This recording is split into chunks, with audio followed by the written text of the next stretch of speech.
Beleza? Tudo certo. Fala, Paulo, de boa? Bom dia. Cadê o resto do povo da turma? É dia. É, eu tô achando estranho que na. Não, sossegado. Tô achando estranho que na lista de chamada de vocês tem, tipo, uma galera, assim, tipo, sei lá, umas 30 pessoas. E vem muito pouco, né, na aula online. Acho que o pessoal assiste depois que o... fiz cagada. As aulas ficam no YouTube lá, né? Talvez a galera assista por lá, talvez. Enfim, né? Acho que a maioria trabalha. Pois é, também pensei nisso, né? Mas. E daí depois que voltar ao presencial, né? Sei lá o que vamos fazer. Enfim. Não sei se joga bola, Paulo. Quando tá normal a situação, nós jogamos, fazemos futebol de vez em quando, com a galera se anima. Quando voltar, e se você joga bola, já tá convidado para ele jogar com nós lá. Bom dia, Júlia! Tudo bem? Muito bem. Então, na aula anterior, né, de quinta-feira, a gente falou bastante sobre esses três conceitos. Bom dia! Sobre esses três conceitos aí que a Shoai coloca para nós. E demos exemplos, né? Debatemos um pouco, vimos esses lugares. Aí no final dei alguns exemplos de Ponta Grossa e alguém da nossa turma, que eu não vou lembrar o nome, eu demoro a gravar o nome de vocês, me falou que a mãe tinha trabalhado nesse lugar já e tudo mais, né? Que teve uma conversa nesse sentido. Então já vimos, né, duas percepções sobre o tombamento, uma percepção filosófica, outra percepção mais, né, fechada, né, das ciências exatas. Fomos vendo o crescimento disso, como que o Ministério do Turismo define como patrimônio. Vimos, né, a carga de leis, né, pelo menos citamos as leis, né, para ser mais específico. E aí agora a gente está nessa nova vertente para chegar no conceito de por que isso de fato existe. E a ideia aqui é avançar um pouco mais rápido hoje, porque a gente está com o conteúdo deu uma travada, na verdade, né? Comecei a falar demais com vocês. Mas não tem problema. Então, só me acertar aqui. Por que a gente começou a falar sobre tombamento e cuidar desses lugares, né, especificamente? Não sei se vocês gostam de Egito, né, dessas loucuras aí que tem lá pro outro lado do globo lá, né? Eu sou louco por essas coisas. E por que a gente começou a se preocupar de fato, né, com o patrimônio, né? Esse lugar chama-se o Templo de Abu Simbel, né? Ele está no Egito e ele foi construído por um faraó, acho que faraó, né? Não era imperador naquela época, né? Chamado Ramsés II. Vocês devem ter escutado falar um pouco sobre Ramsés. E ele mandou construir esse templo lá em homenagem aos deuses, aquela loucura que eles tinham lá, né? E esse templo, né, ele estava num. Antes eu falando que ele estava, né? Aqui ele por dentro, né? Pra você ter uma ideia de como que ele é por dentro. Ele estava ameaçado, na verdade, né? A realidade é essa, né? Iríamos perder esse local. Né? E além de Abu Simbel, que para nós é um símbolo, é um marco mesmo, assim, dessa preocupação em tentar fazer um esforço coletivo mesmo, né? Um esforço assim, mundial para salvar algo. Né? Temos um outro lugar chamado, eu não sei se Filari que fala, não tenho a menor ideia como que fala o nome correto desse local, né? Também no Egito, que também estava ameaçado. Né? As fotos que estão vendo, tanto de Abu Simbel quanto de Fila, tipo, não digo de hoje, mas é atual. Né? Essa é a Fila aí. Quando começou a se pensar em relação a salvar esse local. Né? Você pode ver que é um local que está semi-inundado, né? Ele foi construído estrategicamente num ponto, sei lá por quê, certo? O deus da água, não tem a menor ideia das histórias das coisas. As histórias que o povo conta aí. Tanto um quanto o outro, eles estavam ameaçados principalmente por causa de uma barragem, né? De uma hidrelétrica, né? A gente precisa gerar energia, né? É tomado como uma das energias mais sustentáveis a parte de hidrelétricas, né? Ela não gera poluentes, né? Não queima carvão e tudo mais para gerar energia elétrica. Se vocês observarem nessa imagem de baixo, eu não tenho a menor ideia se eu passar o mouse por cima, aparece para vocês nos slides aí. Eu acho que passa. Aqui nessa imagem de baixo, né, aqui bem aqui no que está o mouse, tem uma barragem, né? Vamos pensar em Itaipu, por exemplo, uma barragem, né? Que represa a água de um lado, né? E aí, com base lá, com base que no sentido que essa água vai, né, escorrendo pela barragem, vai gerar energia elétrica e tudo mais.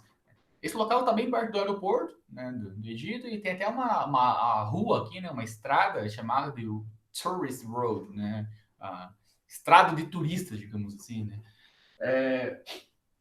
E em cima tem uma imagem um pouco mais aproximada dessa barragem. Por que isso, né, acarretou nessa preocupação, tanto com a Pulsimbel quanto, né, com Philae? Esses dois locais, eles ficariam inundados, ficariam embaixo d'água, né, com o represamento dessas águas para gerar energia elétrica. E foi tomada uma consciência global, uma consciência coletiva, de que esses locais eram muito importantes, né, do ponto de vista cultural, histórico e cultural, para se perder, né, para a gente permitir que alguns poucos mergulhadores fossem acessar esse sítio lá, né? E aí começou um movimento global para o que se faz, né? O que podemos fazer com isso? A gente teve uma situação não muito parecida, mas que lembra um pouco, né, com a própria Itaipu, né, que está aqui no nosso estado do Paraná, né? Itaipu construída tanto pelo governo brasileiro quanto pelo governo paraguaio. E quando Itaipu foi, né, iniciou sua construção, na época ainda regime militar, né, além de estrategicamente em relação à guerra mesmo, a Itaipu, ela acho que é a maior geradora de energia, uma coisa assim, sei que tipo, 20% de Itaipu abastece o Paraguai inteiro e ainda sobra, é um troço assim absurdo, né, a Itaipu é gigantesca. E quando Itaipu foi, né, o lago de Itaipu foi formado, né, para represar essas águas, também muitos lugares ficaram sob águas, né, não se vê mais, né, muitos vilarejos principalmente, né, casas, né, e entre outras coisas, né, talvez de coisas que não podem ser feito nada, né, são as famosas 7 quedas. Se vocês derem um Google aí ou perguntarem para os pais, avós de vocês sobre o que eram as 7 quedas, eles provavelmente vão falar coisas boas das 7 quedas, né? Que era um lugar bonito, que era, né, uma sequência de cachoeiras e tudo mais. Resumindo muito, eram 7 cachoeiras, que na verdade são muito mais que 7, né? Mas eram 7 principais, né, que aglomeravam mais água, que estavam acima da represa de Itaipu. E aí, quando o Itaipu, né, começa a represar água, né, para encher o lago, as 7 quedas, né, enfim, todo aquele ambiente fica submerso, né, a gente não vê mais aquilo. Então, nós perdemos. E aí vai começar a entrar a vontade política na discussão, né? O que a gente vai preservar, né? A gente está mais preocupado em gerar energia elétrica ou em preservar o patrimônio? Aí vocês vão ter argumentos dos dois lados assim, de forma infinita, né? Os desenvolvimentistas vão falar que a gente precisa gerar energia elétrica, senão o país para, né? Os conservacionistas vão falar que é um custo muito alto, né, para o mundo, né, para a humanidade perder algumas coisas em troca simplesmente de energia elétrica, já que nós temos outras fontes, né, de energia ou outros lugares que poderiam ter sido feitos, né? Então esse debate vai ser eterno, né, e para nós aqui não importa muito esse debate, importa entender o porquê que isso afetou o patrimônio. E dentro desse lago Nasser, que é o lago que inundou para ser construída a represa, nós tínhamos o Augustenberg e o Philae. E o que se faz com isso? A gente tem que fazer alguma coisa, né?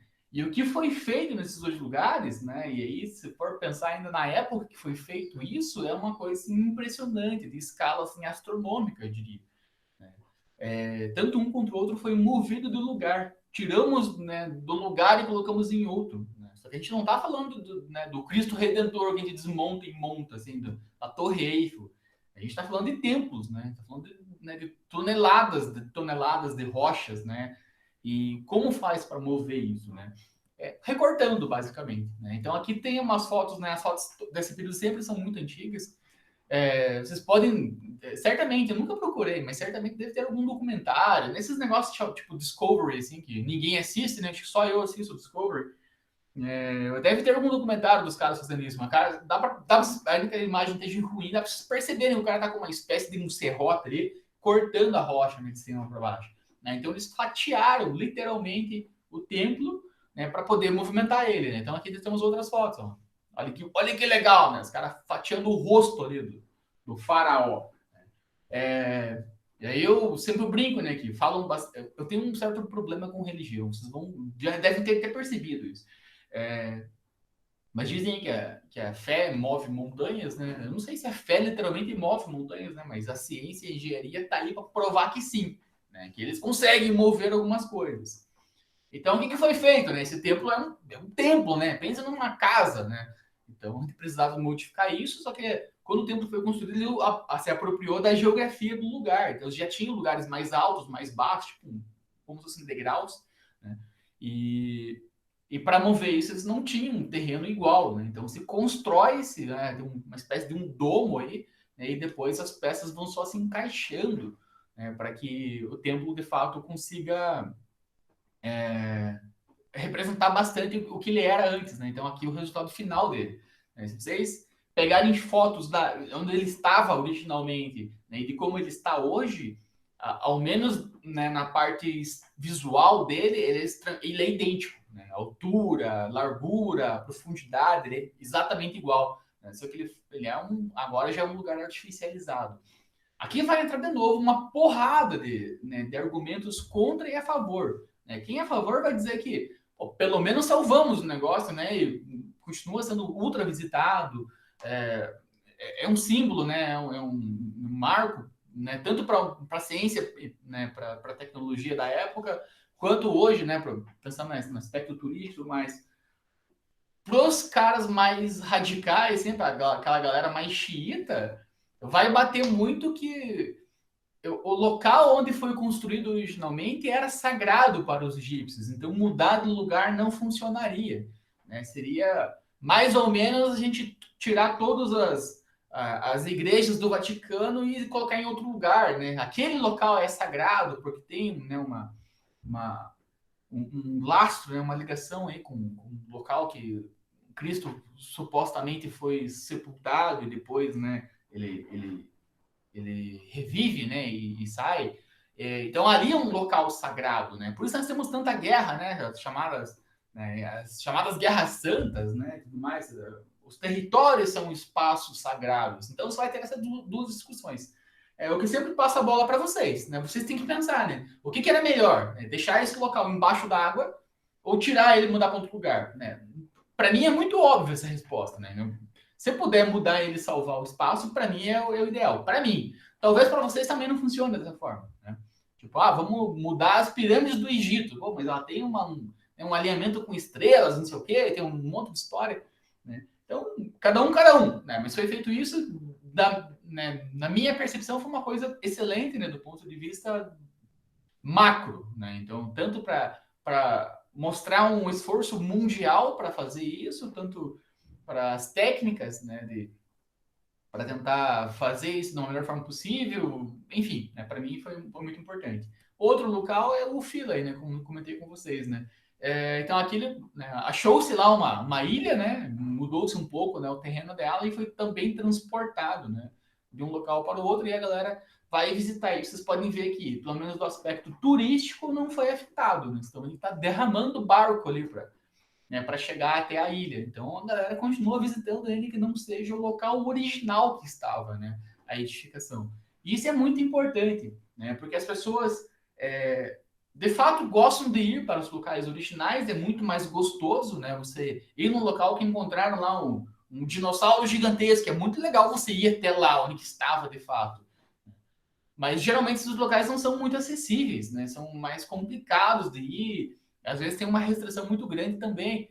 Então você remove algumas coisas. Claro que aqui a gente está falando em coisas colossais, né? Está falando em coisas gigantescas.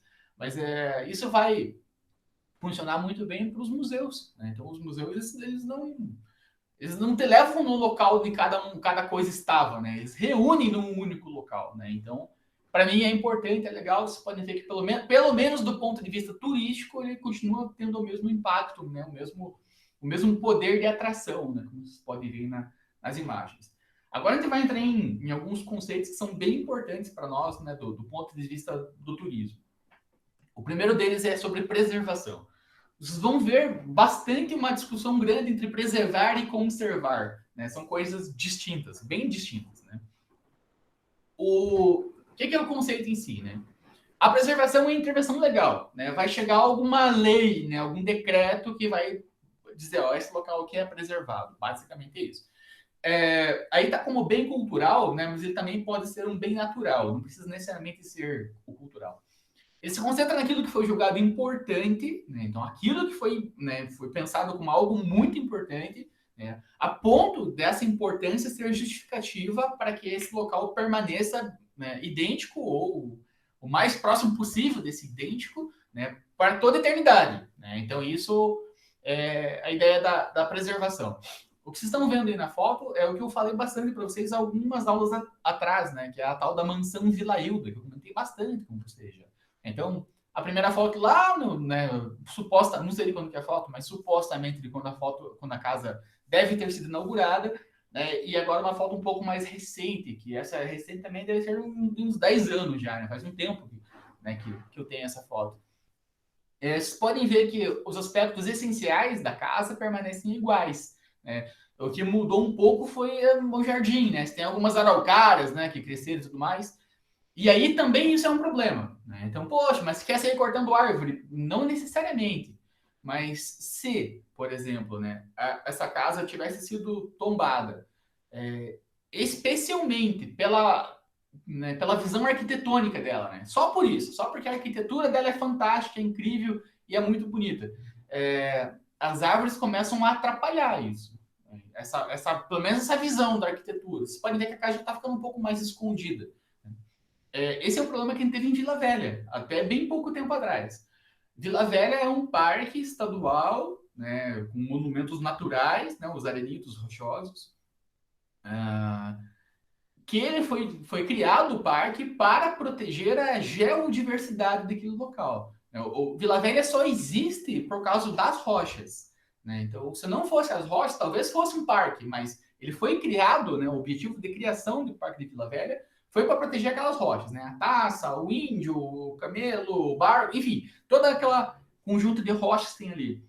E nos últimos anos, né, pelo menos uns 10 anos antes do momento atual, quem estava administrando o parque eram pessoas muito mais ligadas à biologia, à biodiversidade do que à geodiversidade.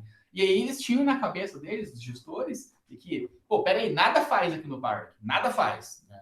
O parque foi construído pela natureza, né? As rochas foram esculpidas, né, pela ação natural, e as árvores, o que crescer em volta disso também é natural. Nós não vamos plantar nenhuma árvore, mas nós também não podemos cortar.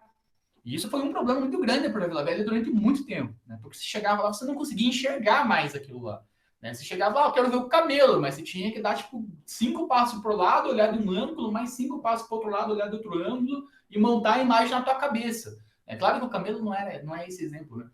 Mas né, a cobertura vegetal estava tipo escondendo o parque. Não, peraí, né? Então, aqui nesse espaço, né, o local para observar as rochas, aqui tem que ser limpo. A pessoa tem que bater o olho e tem que ver. Né? Então, essa é uma coisa bem importante. Você tem que entender o que vocês querem com aquilo. Né? Esse é muito, muito importante.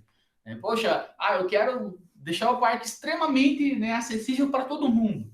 Então pode entrar com um cachorro lá, por exemplo, uma pessoa com deficiência visual, ela vai poder entrar lá. Não, cachorro não pode. Então você tem que ver o que você quer. Né? Se você quer deixar extremamente acessível a todo o público, ou você quer restringir algumas coisas. Nenhum deles está certo ou está errado. Vai depender do que vocês estão pensando. Né? Vocês vão planejar o turismo amanhã. Então vocês têm que começar a se preocupar com essas coisas. Em paralelo com o termo preservação, vem um termo chamado conservação. E as duas coisas são bem antagônicas. A preservação, ela pressupõe, assim, uma coisa em que imaculada, aquela coisa em que vocês congelam no tempo e não mexem mais. A conservação, ela permite que vocês utilizem de forma que não comprometa aquilo. Então, são coisas diferenciadas. Por exemplo, Vila Hilda, de novo. Eu não sei se hoje a gente for visitar lá, quando eu fui visitar lá, eu podia subir, se ele era lá onde está meu mouse aqui, ó, lá em cima da casa, Aqui é o teto, né, a abóboda, que era o escritório do cara que construiu a casa. Então ele podia subir até o teto nesse mini mirante que ele construiu para ele mesmo, e ele podia observar a cidade e tudo mais. E quando ele constrói a casa, não tinha prédio e tudo mais, ele tinha uma visão bem privilegiada de toda a cidade, né? Uma visão em 360 graus. Quando eu fui visitar lá pela última vez, a gente podia subir lá, né? Eles falaram, sobe um de cada vez só e tal, mas podia subir. A visão não é tão bonita assim hoje, porque agora está tomada de prédios, né? Não enxerga muita coisa. Mas eu não sei se ainda pode subir. Eu imagino que você não pode, ou se ainda pode, daqui a pouquinho tempo vão proibir de subir lá em cima, por riscos de segurança, aquela história que eles contam sempre. Mas a conservação, né, se eu fosse um outro termo aqui, ela colocaria assim, não, pode subir sempre. Né? O que não pode fazer é destruir isso. Né? Alguém subir lá e escrever as coisas e descer de rapel pela lateral ali, essas coisas não pode fazer. Mas você pode dar um uso. Então, a preservação ela é mais fechada, né? Ela permite pouquíssimas coisas, e a conservação ela é um pouco mais aberta. Então, ela vai se concentrar naquilo que é essencial, vamos dizer assim. Então é por isso que as áreas naturais elas são chamadas de unidades de conservação. Né? Porque você pode ir lá, você pode manipular, você pode tirar fotos, você pode andar por lá, você pode fazer quase tudo. Você não pode ir lá e desmatar o espaço. Né? Você não pode ir lá e colocar uma dinamite lá na taça de Vila Velha. Isso não pode fazer. Né? Mas outras coisas você pode, desde que você não agrida a sua existência. Então são dois termos bem importantes para nós aqui. Segundo termo importante, né, é o termo chamado restauro, né? Aí está como restauração. Né? É uma intervenção física, tá aí o conceito, né? Do bem histórico de forma que mantenha a sua integridade. De forma comum, a restauração ocorre como uma intervenção drástica. Eu já vou explicar isso. Visando objetivos que alteram o essencial, que é manter-se de pé, certificação, até restabelecer as características mais próximas possíveis do original. Tá. Se a gente de novo pegar o exemplo de Vila Velha, não, né? Da mansão Vila Hilda, a gente vai lá uma hora, gente. Uma hora vai dar certo nós lá. A gente vai entrar na casa e na sala que era destinada a uma sala de jantar, vocês vão ver que todas as pinturas, todas as paredes de todos os lugares da casa são pintadas à mão. É lindo, é fantástico. Vocês vão ver que foi restaurada. Né? Então, foram lá especialistas, viram qual era a cor original, o tom original, que eles refazem toda aquela pintura, né? E deixam como se tivesse acabado de ser feito. Né? Foi restaurado. E em alguns espaços vão ter uma faixa, assim, de, sei lá, de uns 30 centímetros do chão ao teto, em que eles não fizeram nada. Então eles deixam, né, uma faixa, né, uma linha, para você ver a pintura original mesmo. Né? Então ela vai estar mais ou menos parecida com o que está aí. Vocês viram aí, né, vocês têm uma sobreposição de camadas, então alguém fez essa pintura aqui por cima disso aqui, ó. Então isso aqui era original. É claro que o original vai estar mais apagado, vai estar mais desbotado, vai ter pedaços que não vão estar mais ali, que já desapareceram, né? Mas você tem uma visão, né, pelo menos uma ideia de como que era de fato original. E você tem ao lado disso, né, algo restaurado que vai, né, enaltecer os valores. A ideia, de novo, de vocês restaurarem ou não restaurarem, são duas escolas, de novo, completamente antagônicas. Vai ter a galera que diz que não restaura de jeito nenhum, né? Naturalmente aquilo vai cair um dia mesmo, e tem a galera que se coloca contrária a isso. Não, peraí, né? A gente tem que fazer alguma coisa, isso aqui é muito importante para que seja perdido. Né? Ainda que a gente, né, esteja utilizando materiais e técnicas modernas, né, para reacender essa ideia do que existia aqui, ainda assim é melhor do que não existir mais. A gente só poder observar isso em fotos. De novo, vocês vão ter que pensar isso amanhã. Terceiro ponto para nós, né? O deslocamento, a gente já viu, né, o deslocamento com o templo de Abu Simbel. Mas basicamente é vocês tirarem um bem cultural de um lugar, né, e colocar ele em outro. Né? O Abu Simbel eu já falei para vocês. E aqui no Brasil, para a gente não ter só exemplo de fora, a gente tem o deslocamento desse portão aí, da Real Academia de Belas Artes, né, que estava em um lugar do Rio de Janeiro e foi transferido para o Jardim Botânico. Né? Os casos mais comuns são a transferência de locais originais para interiores de edificações. O que é isso? É você pegar lá sei lá, qualquer coisa e ao invés de se colocar num Jardim Botânico, lá no Parque Barigui ou no Parque Ambiental de Ponta Grossa, você transforma ele num bem dentro de um museu, né? Edificações fechadas, né? Vão ter um monte de exemplo disso. Por exemplo, o próprio Egito mesmo sofreu muito, né, com roubo, né? Na verdade, eles vendiam, né? Muitas múmias egípcias foram vendidas, né? Para quem, né, hoje não mais, né? Mas visitava-se o Egito e comprava-se uma múmia. Ah, vou comprar, vou levar embora. E aí a pessoa chegava em casa e abria a múmia para ver como que era. Tipo, perdemos muito disso, muito. Né? E hoje a gente, mesmo que não vá para o Egito, a gente pode se deparar com uma múmia egípcia dentro do Museu do Louvre, por exemplo. Lá tem, né, um espaço destinado à cultura egípcia gigantesco.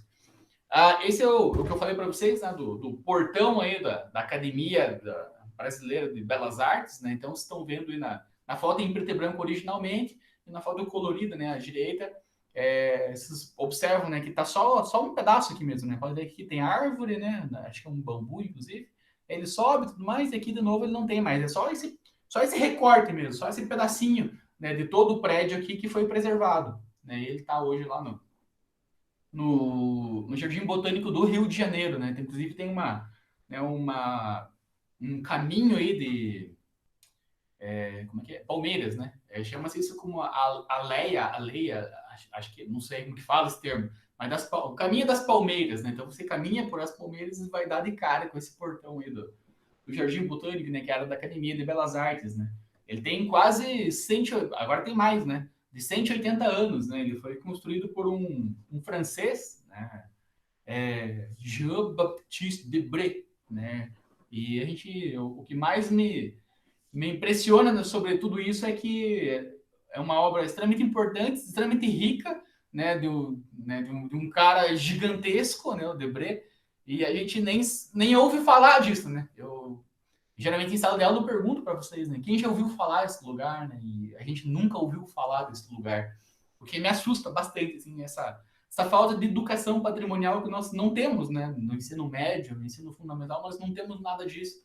Né? Então, isso é bem complicado, né? Talvez esse distanciamento, nós não sabermos a importância desse lugar, não reconhecermos isso como algo muito importante para nós, né? Leve a essa depredação, né? O vandalismo, né? A gente não entende a importância disso e acabamos perdendo muita coisa, né? Infelizmente.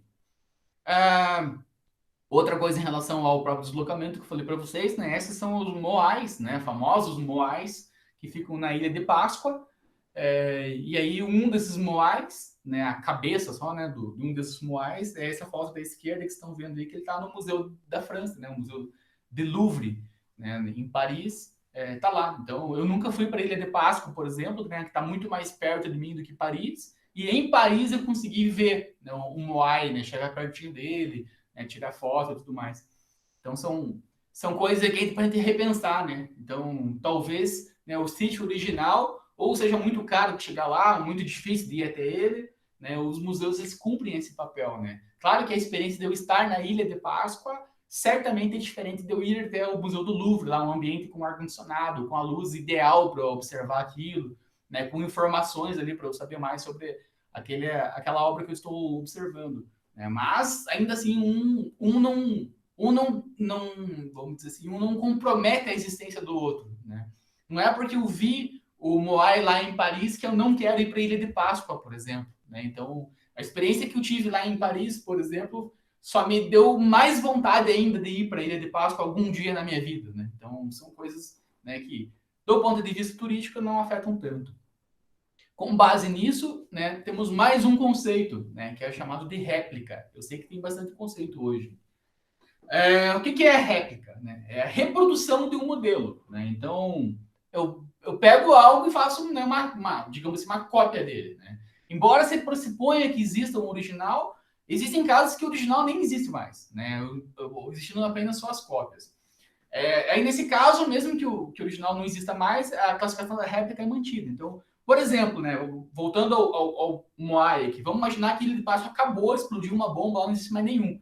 Né? E aí a gente tem alguns caras alguns artesãos que fizeram de novo, né, os Moais, só que são réplicas, né, não são originais. Ainda que não exista mais nenhum original, desses caras vai continuar sendo chamado de réplica. O uso de réplicas ele é importante, né, dos perigos que a exposição da obra tem, né, em relação a furtos e vandalismos, principalmente. Aí você pode dizer assim, mas a réplica não é a mesma coisa que o original, não é tão legal assim. eu tendo a concordar um pouco com isso. Né? É mais legal você ver a obra original. Mas, né, entretanto, também existe um outro problema em relação ao original. O original geralmente é frágil. Né? Se você pegar a história de Mona Lisa, por exemplo, vocês vão ver que aquela pintura sofreu tudo que poderia sofrer. Né? Ela foi roubada um monte de vezes. Certa vez jogaram um balde de tinta em cima dela. Então, assim, foi um horror aquilo. Né? E hoje você vai lá, tem um vidro à prova de bala na frente dela, e mesmo assim tem dois seguranças do lado da Mona Lisa, ali você chega perto, ele meio com medo, né? Os caras cuidam demais da obra.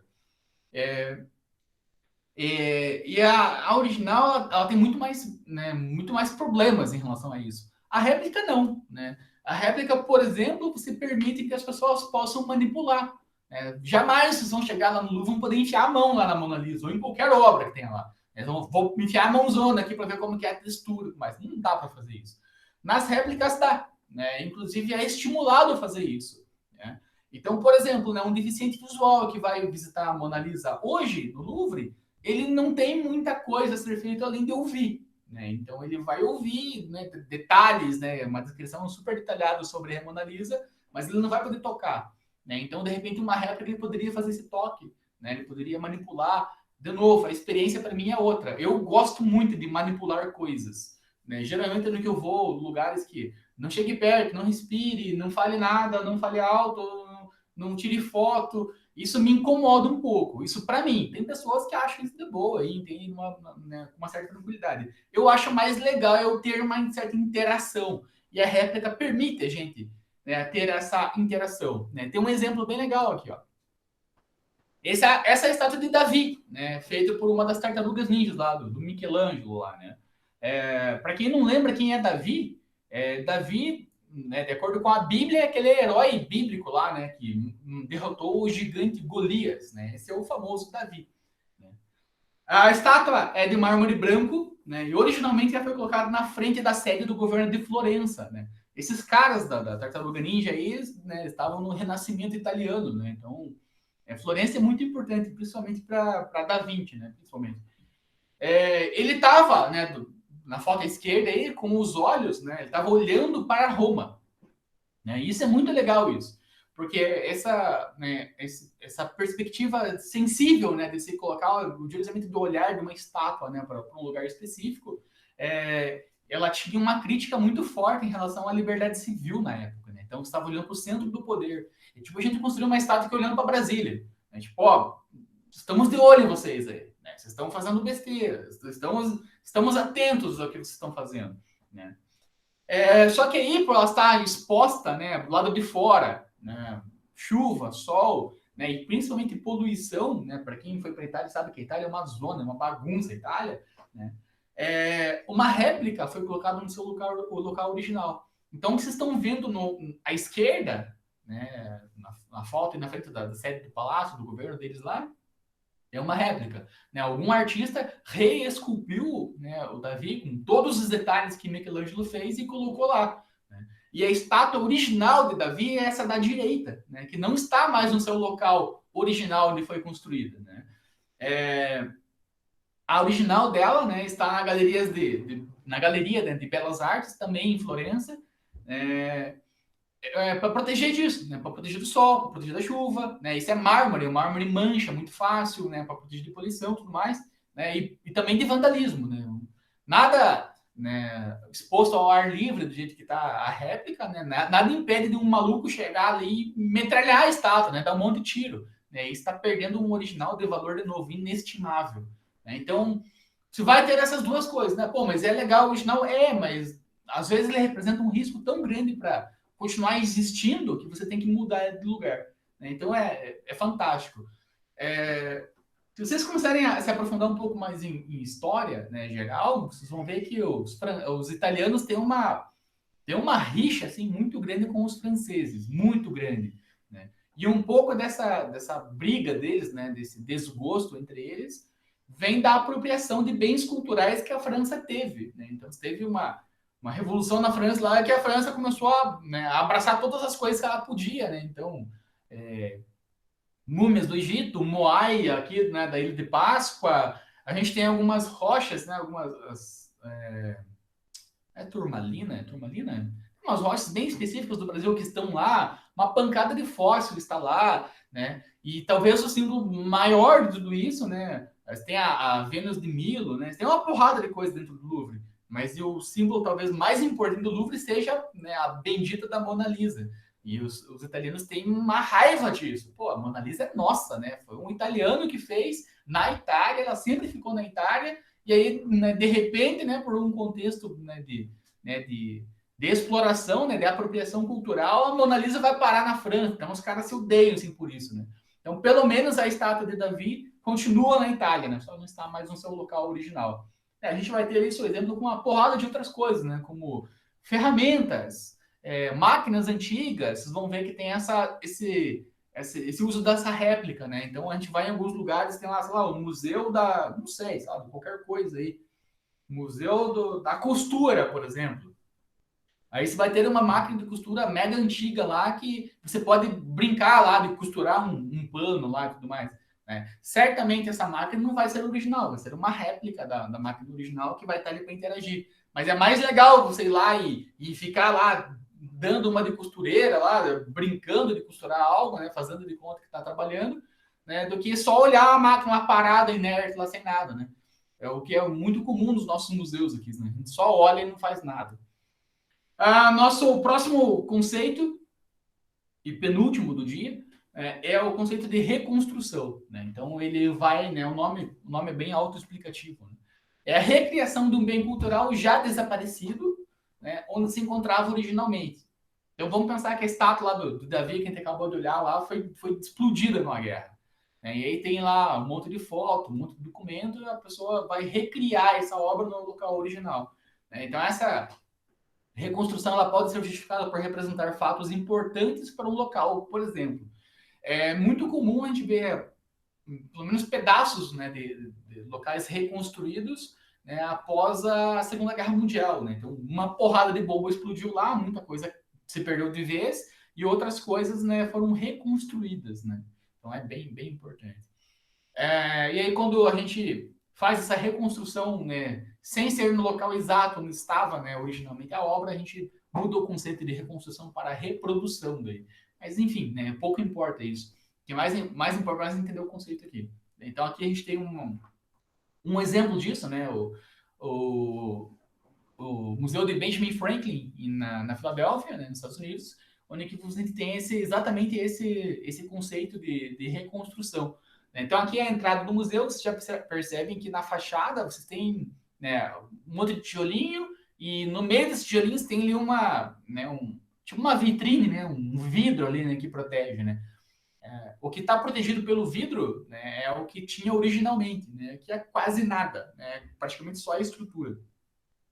E aí nos locais onde que estavam, né, de fato, né, a morada aí do Benjamin Franklin, né, para não tentar desvirtuar como que era, não se tinha muita certeza de como era o objeto original, as fotos não davam conta, né, para a gente fazer uma reconstrução, né, uma reprodução do bem, né, fizeram-se apenas as estruturas. Né? Então, era aqui que estavam, né, eram mais ou menos desse tamanho e tinham mais ou menos esse formato. Né? Aí você fica livre para imaginar as coisas.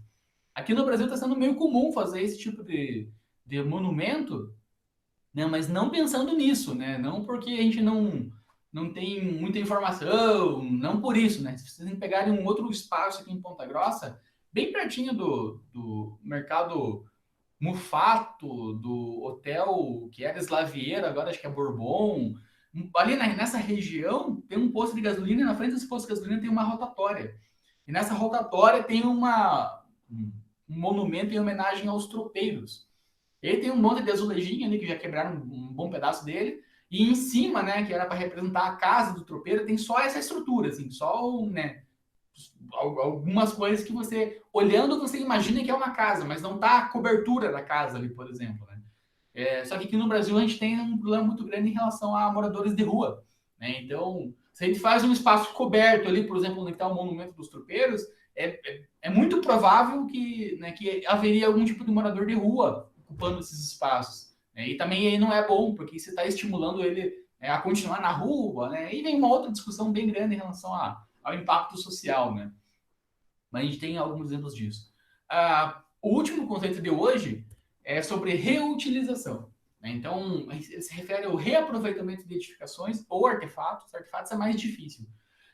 Para usos diferentes daquele que foram originalmente concebidos. Então, aqui a gente tem muitos exemplos, né, principalmente, né, antigas cadeias, antigas prefeituras, enfim, tudo que for antigo, né, antiga estação de trem, né, que são transformadas geralmente em museu, geralmente. O nosso problema maior aqui em relação a transformar em museu é que a gente não sabe, pelo menos ainda não aprendemos, a fazer um museu que ele seja legal, né? Que as pessoas tenham prazer de ir visitar um museu. Esse é um problema muito sério no Brasil. Por exemplo, o nosso museu aqui de Ponta Grossa, Museu Campos Gerais, eu acho, o nome certo dele.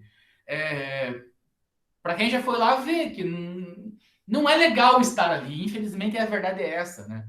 O museu melhorou bastante, né? A gente tem um monte de acadêmico lá que está trabalhando o tempo todo, né? As exposições já não são mais aquela coisa de tudo na parede, né? Já tem coisas assim no chão que você olha para baixo, coisas no teto que você olha para cima, que te obriga, né, a se movimentar de uma maneira diferente no museu, que isso fica mais legal. Só que ainda assim, né, é um monte de coisa desconexa. Então, da última vez que eu fui lá, que foi antes da pandemia, a gente entrava no museu, tinha de um lado dele uma exposição de fotos, né, contemporâneas, muito bem montada a exposição, fantástico, muito legal mesmo. E do lado direito tinha algumas coisas que estão ali desde sempre, né, que é uma estante de uma antiga farmácia, né, uma caixa de registradora, né, de pagamento super antiga. Do outro lado, um monte de máquina de escrever, né, tudo empilhado, assim, tudo sem conexão uma coisa com a outra, sabe? Ainda que o ambiente da farmácia esteja relativamente montado, né, como se tivesse entrado numa farmácia mesmo, de fato, logo em seguida, ao lado dele, tem um monte de máquina de escrever que não faz nenhum sentido, né, uma coisa com a outra. Então, aqui a gente tem esse problema de não saber, principalmente, organizar acervo. Né? Então, a gente não sabe expor esse acervo. A gente monta um museu e a população começa a doar um monte de coisa, a gente acha que tem que expor tudo aquilo de uma vez só. Tipo, calma, né? Faz, por exemplo, um calendário de exposição. Então, o mês de janeiro vai ser a exposição sobre os escritores de Ponta Grossa. Aí coloca lá uns livros, coloca lá uns manuscritos originais, aí coloca as máquinas de escrever lá e tudo mais. De repente, uma máquina de escrever você coloca lá para o pessoal bater lá para ver como que era difícil de escrever naquilo. E no mês seguinte você tira tudo isso e coloca outra coisa. Então você faz com que a exposição seja itinerante, você promove interação com as pessoas podem manipular, podem mexer naquilo, né? E todo mês tem algo diferente para as pessoas verem, por exemplo. Né? Isso é fantástico, né? Isso faz com que as pessoas criem o hábito de visitar museus. Né? Hoje a gente não vai. Né? Eu lembro que até eu entrar na faculdade, né? Isso não coloco assim para o público geral, coloco para mim também. Até eu entrar na faculdade, eu tinha ido no museu aqui de Ponta Grossa uma única vez com a minha escola. E nunca mais fui. E, tipo, cheguei lá todo mundo, né, andando em fila indiana praticamente, né, ouvindo um monte de informação que a gente não grava. E não foi legal, não foi uma experiência gostosa para mim, nem me deu vontade de voltar até o museu. Então, a gente erra muito nisso. Essa foto que vocês estão vendo aí é o da Lapa, né? Eu falei para vocês do município da Lapa, né? Era uma antiga cadeia, né? Uma antiga centro de detenção, e lá hoje é o museu, né? O Museu das Armas, né? Então aí você vai ter um monte de arma lá, que fala bastante sobre o tal do cerco da Lapa, que eu já comentei com vocês também. Então tem uma porrada de coisa lá. Mas a mesma coisa, não pode interagir, não pode mexer, não pode tocar, não pode chegar perto, né? Inclusive, logo na entrada, assim, tem uma cela, né? Uma antiga cela que é bem pequenininha, onde essa cela, ela tem ainda a grade original, que se trancava ali o presidiário, né? Eu não sei qual que é o nível de impacto que eu tenho, né? De permitir, por exemplo, que as pessoas que vão visitar esse local entrem na cela e fechem essa grade para simbolizar que estão presos ali, né? E para tirar uma foto, que seja qualquer coisa. Para fazer isso, você vai precisar encostar na grade, abrir e fechar ela várias vezes durante o dia. Eu não sei qual é o nível de impacto disso, né? Se, poxa, é impossível fazer isso, porque né, vamos perder a grade vai explodir, vai sumir a grade. Eu acho que não, eu acho que seria possível. E é uma experiência tão bobinha, tão simples para ser feita, na minha cabeça, pelo menos, né? Você vai dar a sensação da pessoa estar naquele cubículo fechadinho ali, frio pra caramba, né? Você vai dar a sensação diferenciada na pessoa, da pessoa só olhar, né? Então é diferente, né? O que acontece, por exemplo, na cadeia, né, na cela em que o antigo presidente da África do Sul, como é que eu esqueço o nome do cara? Nelson Mandela, né, a cela em que Mandela ficou preso durante quase que a vida inteira. Né, as pessoas podem ir lá, né, as pessoas entram, né, as pessoas fecham a porta, as pessoas entram lá, fecham a porta, sabem, né, tem essa sensação, né, de como que foi ficar preso naquele espaço. Deixa eu só fechar aqui o meu negócio, peraí. Não vai ficar um barulho gigantesco aí. Pronto. Então, assim, basicamente, esses são os temas que eu queria passar para vocês hoje. A gente entender que o bem não precisa necessariamente estar no local original, onde ele foi construído, ele pode ser removido para outro espaço. Claro que um edifício, um templo, vai exigir um esforço monumental para ser feito, mas dá. É importante a gente entender que os objetos eles podem ser reutilizados para outras coisas, está aqui, né? Essa reutilização ela vai ter, né, um caráter mais artístico, principalmente quando você pega alguma coisa e transforma ela em outra. Né? Então, por exemplo, pegar lá uma telha, né, de uma casa e fazer dessa telha lá um artesanato para pôr na parede, como se fosse um quadro, por exemplo. Eles estão reutilizando um bem, né, um artefato, né, um objeto para outra coisa. Então, vimos o deslocamento, vimos a reutilização, vimos a preservação, e a diferença entre preservar e conservar, vimos restauração, vimos réplica, e eu acho que é isso. E reconstrução, né, de pedaços que a gente perdeu. Então, esses são os conceitos principais da aula de hoje. Se tiverem alguma dúvida, coloquem aí. O nosso primeiro módulo encerra hoje. Eu já coloquei para vocês lá 2 atividades sobre esse módulo, eu vou colocar ainda mais uma, né? Sendo que uma delas é ler um artigo, ler um trabalho lá e fazer um resumo de até 2 páginas só, até 2 páginas, não façam, não reescrevam o texto como um todo. E uma outra atividade chamada questionário, que são acho que 3 perguntas só, assim, eu coloco questionário, parece que vai ser tipo 50 perguntas, são só 3 perguntas. O que eu vou pedir para vocês? Vocês estão no primeiro ano, é a primeira atividade que a gente faz, né, entre nós aqui. Todas as coisas que eu colocarem lá para vocês, né, eu tenho certeza que eu vou ler. Qualquer coisa que eu pedir para vocês, eu vou ler.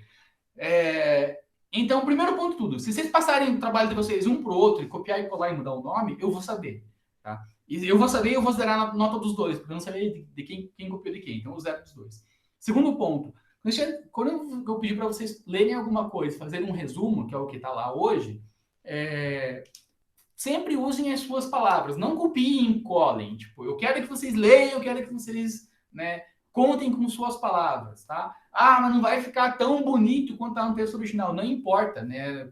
Para mim, a atividade, na verdade, não significa muita coisa, além de provar, né, para mim mesmo que vocês leram, que vocês absorveram aquilo, né? Então, assim, façam as coisas, tá? Eu juro para vocês que as minhas atividades nunca são, assim, coisas de outro mundo, sempre são coisas muito simples, mas que eu gosto muito é que vocês façam de fato.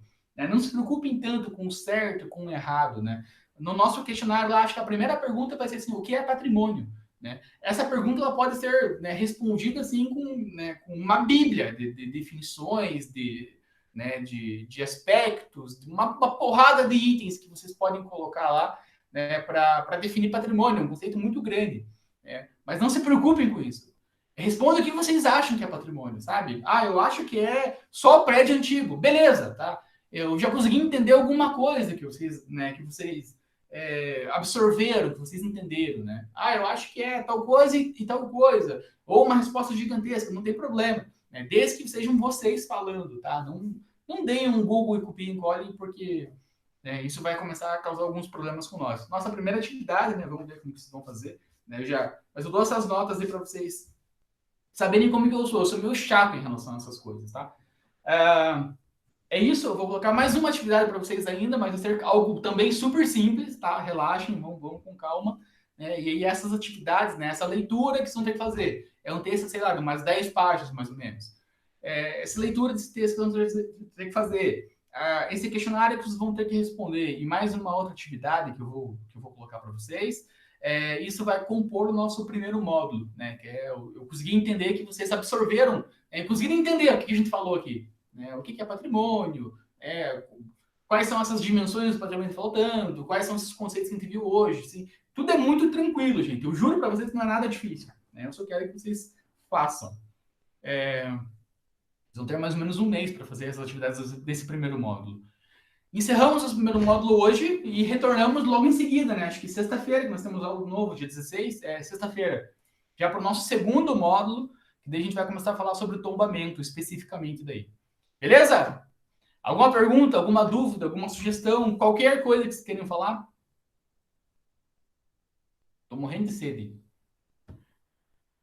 Enquanto vocês vão pensando, se perguntam alguma coisa ou nada, eu vou parar de gravar.